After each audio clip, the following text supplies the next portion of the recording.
ఇప్పుడు మీకు ఇష్టమైన జెమినీ టీవీ సీరియల్స్ ని టీవీలో టెలికాస్ట్ అయిన వెంటనే సన్ నెక్స్ట్ లో మాత్రమే చూడండి. నాకు అప్పగించింది. అర్థమైందిరా.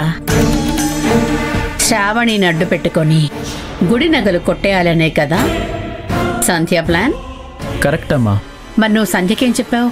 శ్రావణిని వెతికించి తీసుకొస్తానని చెప్పాను. అంతేకాదమ్మా, సంధ్య తన పనిలో తనుంటుంది. ఈ పాటికి శ్రావణిని వెతకమని వేరే ఎవరికైనా సుఫారీ ఇచ్చుంటుంది. ఒకవేళ శ్రావణి ఆ మనుషులకి దొరికితే మనకే ప్రమాదం. నా దగ్గర ఒక ఐడియా ఉందమ్మా. ఏంటో చెప్పు. సంధ్య కంటే ముందు మనమే శ్రావణిని ఎక్కడుందో కనిపెట్టి తనని కిడ్నాప్ చేయించి మనమే జాగ్రత్తగా చూసుకోవాలి. అలాగే చేయి విశ్వా.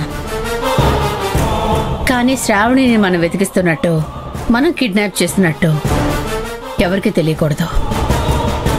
అలాగే అమ్మా.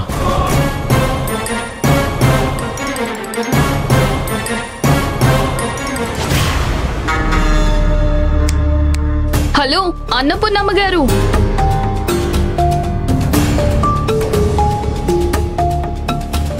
ఇంట్లో ఏ విషయంలోనూ ఇన్వాల్వ్ అవ్వకూడదని చెప్పాను కదా, మర్చిపోయారా? మా అత్తయ్య కూడా ఇదే చెప్తుంటుంది. అయినా మీ అలవాట్లని మార్చుకోరెందుకు? మాట్లాడండి. బెల్లం కొట్టిన రాయిలా అలా నిల్చున్నారేంటి? ఇందాక అక్షయ్ నవీన్తో మీరు మాట్లాడడం నేను చూశాను.